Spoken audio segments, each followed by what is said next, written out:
Vamos agora ver então como é que a gente escreve um programa. Nós aprendemos a trabalhar com os valores, trabalhar com números, textos, strings, booleanos. Mas e como é que a gente escreve um programa? Um programa de computador é uma sequência de comandos. Então vocês se lembram desse comando que eu tinha colocado aqui? Esse é o comando alert e eu coloquei aqui para ele um número, o número 123. Agora eu vou fazer o seguinte, na linha de baixo,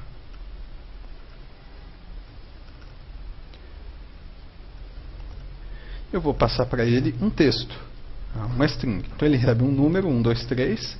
Na linha 1, eu estou mandando executar o comando alert, passando 123. Na linha 2, eu estou mandando executar o comando alert, passando o texto vizie. Veja só o que acontece. Ele dá o primeiro alert, com 123. Eu dou OK. E ele dá o segundo alert com o texto que eu passei, o texto vizie. Então o computador vai executar os meus comandos um depois do outro, na ordem em que eu escrevi aqui. Ok? Naturalmente, esse número que tem aqui do lado foi posto automaticamente pelo meu editor. Isso pode confundir um pouco os novatos, tá? O texto é isso aqui mesmo. O meu editor coloca os números para que fique mais fácil a gente visualizar a sequência das linhas, para que a gente possa se referenciar. O próprio navegador, quando dá um erro, ele diz o número da linha em que deu erro. Então esses números aqui ajudam a gente a nos localizar. Mas o meu script, na verdade, ele é um texto, sem esses números aí. E eu escrevo os comandos um após o outro. Então olha só o que eu vou fazer. A primeira coisa aqui, eu vou criar uma variável. A variável x, que é igual a 123. Vou apagar essa outra linha aqui. E vamos fazer assim. Eu vou criar uma outra variável, y, que é igual a 654. E aqui eu vou fazer um cálculo e colocar o resultado desse cálculo na nova variável z. Então o que eu colocar aqui, do lado direito do sinal de igual, é um valor que vai ser passado para a variável z. Ao invés de colocar simplesmente um número assim, eu vou escrever um cálculo. Um cálculo simples, é verdade. X mais y. Então ele vai somar x e y e colocar esse valor na variável z. Em seguida, eu vou dar uma alerta no valor da variável z. Veja só o que acontece. Então perceba que a gente não vê o programa fazendo os cálculos. Mas ele fez os cálculos, colocou um valor em x, colocou um valor em y, somou aqueles dois valores, colocou o resultado em z, e agora mostra para a gente esse resultado que está em z. Uma linha depois da outra, do jeito que está escrito no meu programa. Se eu pedir aqui para ele me mostrar agora a variável x, a variável y e a variável z aqui na Firebug, você vai perceber que elas existem. Há um recurso até bem interessante da Firebug, que permite a gente, eu vou colocar uma bolinha aqui, chama-se breakpoint. E agora eu vou recarregar a página. Esse recurso permite a gente ver o programa sendo executado. Então olha só, está vendo a seta amarela? Nós estamos na linha 1. A variável x vai ser criada. Eu vou mandar ele executar uma linha. Pronto, agora fomos para a linha 2, em que a variável y vai ser criada. Eu vou mandar ele executar mais uma linha. E agora estamos na linha 3, onde a variável z vai ser criada, contendo os valores de x mais y. E agora, vamos executar o alert em z. Está aí. Então o programa segue essa sequência. Ele vai executando uma linha depois da outra. Eu posso alterar essa sequência. Eu, o programador, quando escrevo o programa, posso mandar ele repetir alguns blocos, ele pular algumas linhas e coisa parecida. Veja, por exemplo.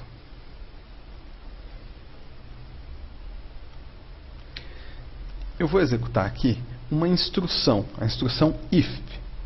If significa se em português. É um teste, é uma condição. Ao executar uma instrução if, eu vou passar aqui para a instrução if uma condição que tem que retornar um valor booleano, true ou false. Então essa condição pode ser, por exemplo, uma comparação. Z é maior do que 500? Então esse comando if ele vai comparar o valor de Z com o número 500 para saber se Z é maior do que 500. E aí eu crio, logo depois disso, um bloco. Esse bloco é criado com chaves. Esse bloco é o bloco que vai ser executado caso Z seja maior do que 500. Se Z for maior do que 500, eu vou dar um outro alert, vou mostrar alguma coisa para o usuário na tela.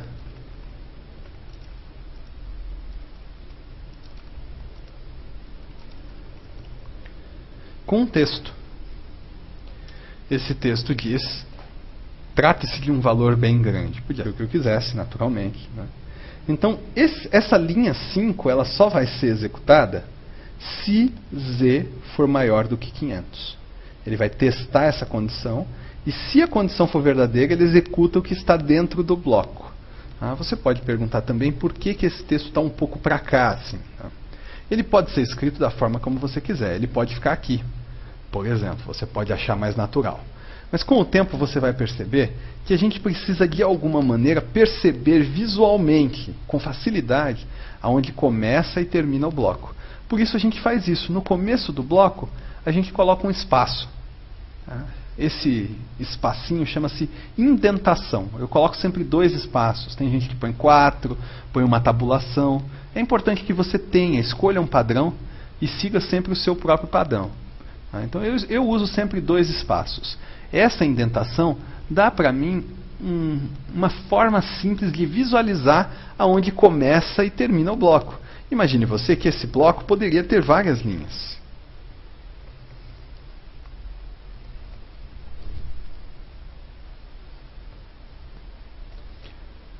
E aí eu precisaria ver com facilidade que essas 4 linhas aqui pertencem ao bloco e que essa outra aqui não. Se esse bloco não estivesse escrito dessa maneira, se ele estivesse junto aqui, eu precisaria usar um editor que tivesse esse recurso de quando eu colocar em cima do texto, ele marcar o outro lado, e precisaria também procurar, olhar um bocado para entender aonde começa e termina o bloco. Deixando o bloco assim, indentado, é muito fácil bater o olho e saber aonde ele termina, qual é a última instrução do bloco, qual é a primeira instrução depois do bloco. Ok? Eu vou tirar essas 3 linhas aqui que não fazem nada. E vamos testar esse programa.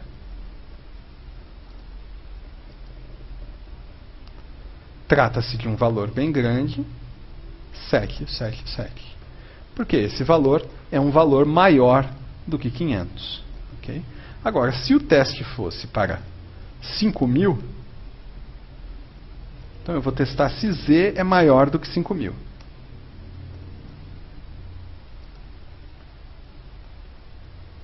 Ele já pulou direto para a linha de fora do if, de fora do bloco. Ele já veio logo para cá, pulou o bloco, porque esse valor aqui dentro, ele não se tornou um valor true. Tá? Então perceba que essa operação que eu estou fazendo, Z é maior do que 5.000, ela sempre retorna um valor. Esse valor é booleano, true ou false. Então Z é maior do que 5.000 é false. Agora Z é maior do que 500 é true. Me retornou um valor. Ok? Essa é uma das maneiras que eu tenho de controlar o fluxo de execução do meu programa, o comando if. Agora, eu posso querer fazer alguma coisa também se a condição não for verdadeira. Para isso, eu posso colocar um segundo bloco. Então, aqui, no final do if, eu coloco o comando else, que significa se não em inglês. E aqui eu vou colocar o que eu quero que ele faça se a condição não for verdadeira.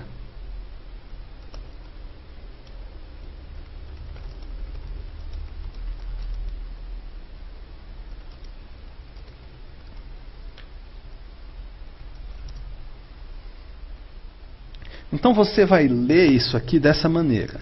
Se Z for maior do que 5.000, então dê o alert, trata-se de um valor bem grande.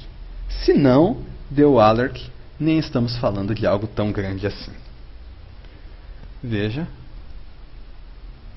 ele pulou para o segundo bloco, nem estamos falando de algo tão grande assim, e terminou o meu script.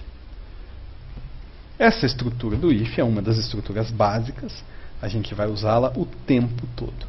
Além de mandar ele saltar um bloco se uma condição não for verdadeira, de ele escolher que caminho seguir aqui no fluxo do programa, a gente também pode mandar ele repetir um bloco. Então veja só, eu vou criar uma outra variável aqui chamada i.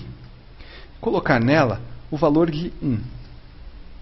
Então veja, enquanto i for menor ou igual a 3, e aqui eu criei um bloco. O comando while, significa enquanto em inglês, é um comando que eu passo um bloco para ele, né? Eu coloco um bloco logo depois dele, e ele vai fazer esse bloco se repetir enquanto a condição for verdadeira. Enquanto essa expressão aqui retornar true, tá? For verdadeira. Então ele vai começar com i é igual a 1. 1 é menor do que 3? Sim, ele vai entrar no bloco. E aí aqui nesse bloco eu vou fazer o seguinte. Alert i mais ainda está menor. E em seguida, i mais mais. Você se lembra desse comando? I mais mais faz com que o valor de i seja acrescentado de 1. Então, i de 1 vai passar a ser 2, de 2 vai passar a ser 3, de 3 vai passar a ser 4. Tá? Veja o que vai acontecer. Primeiro ele vai rodar aquele nosso script que está no começo, lá, da variável z, que não tem nada a ver com o que estamos fazendo. E agora, 1 ainda está menor.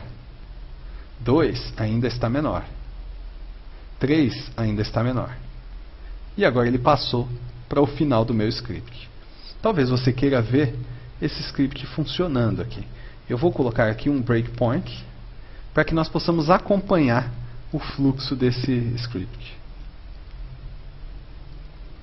Acho que eu pus o breakpoint no lugar errado. Será que ele precisa estar numa linha com instrução? Bom, vejamos. Sim, agora ele parou. Então veja só, z já tem algum valor. Tá? Eu posso descobrir o valor de z fazendo assim. Opa, não posso. Eu pensei que pudesse, desculpe. Z já tem um valor e eu vou testar se esse valor é maior do que 5.000. A gente sabe que não é, o valor é 777. E veja o que acontece. Ele veio para cá direto. Ele pulou essa parte aqui, porque z não é maior do que 5.000. Então ele pulou logo para o bloco do else. E ele vai executar agora o alert. Veja aí, nem estamos falando de algo tão grande assim. E está rodando agora o bloco do while. E veio aqui para o 777. Bom, deixa eu colocar esse breakpoint aqui embaixo, para que você possa ver a parte do while funcionando. Olha só, agora ao invés de dar play, eu vou passar passo a passo, para que você veja cada linha. Então veja, i agora vale 1.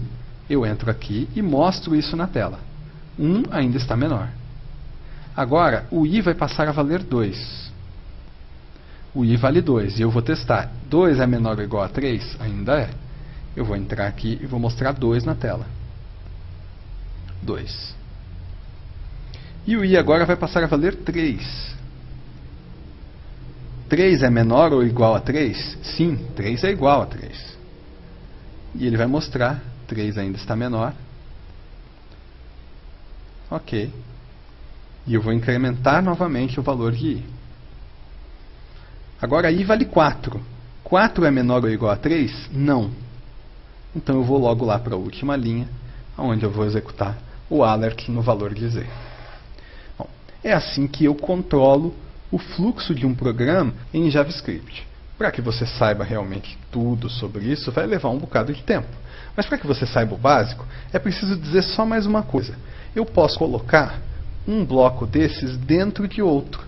Então veja, eu quero fazer essa contagem aqui de 1 até 3. Mas eu só vou querer fazer essa contagem se o z não for maior do que 5.000. Então eu posso fazer assim, veja. vou copiar essas linhas e vou colocá-las aqui. Perceba que aqui eu tenho alguma dificuldade para ler esses blocos. Então eu vou indentá-los, mandá-los um pouquinho para a direita, colocando espaço no começo. Ok? Então aqui visualmente eu sei aonde começa e aonde termina esse bloco aqui do else. E sei visualmente aonde começa e termina o bloco do while. Então esse programa agora se lê assim. Se o z for maior do que 5.000, a gente vai dar o alert. Trata-se de um valor bem grande. Se não, nós vamos dar o alert. Nem estamos falando de algo tão grande assim. Vamos colocar 1 na variável i e depois vamos executar esse while enquanto ela for menor que 3. Menor ou igual. Então, cada vez que o while vai ser executado, a gente vai mostrar e incrementar o valor.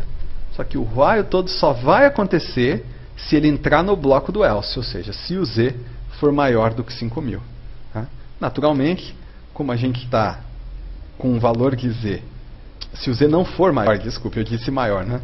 Como a gente está com um valor de z bem menor do que 5.000, a gente tem certeza.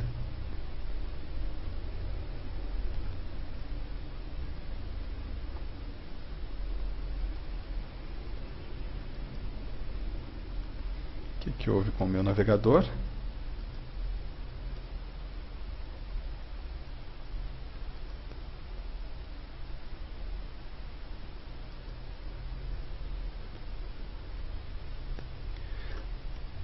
Esse é um truque que você que está começando nesse negócio precisa aprender.